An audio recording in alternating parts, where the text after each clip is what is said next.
જામનગરમાં પીએમ મોદીની વર્ચ્યુઅલી ઉપસ્થિતિમાં ₹94 કરોડના 2 પ્રોજેક્ટનું લોકાર્પણ કરવામાં આવ્યું। હાપા રેલવે સ્ટેશનના ઇનોગ્રેશન કરવામાં આવ્યું। મહત્વનું છે કે દેશમાં 103 રેલવે સ્ટેશનનું લોકાર્પણ કરાયું।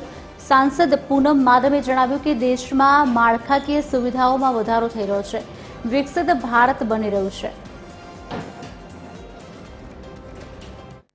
ત્યારે રેલવે સ્ટેશન માનનીય અશ્વિની વૈષ્ણવજી રેલ મંત્રી શ્રી કીધું એમ કે આઝાદી પછી પહેલી વખત એવું બન્યું હશે કે દેશના આટલા બધા રેલવે સ્ટેશનને પુનઃ વિકસિત કરવામાં આવ્યા અને માળખાકીય સુવિધાને અને ખાસ કરીને રેલવેની માળખાકીય સુવિધાને આટલું મહત્વ આપવામાં આવ્યું।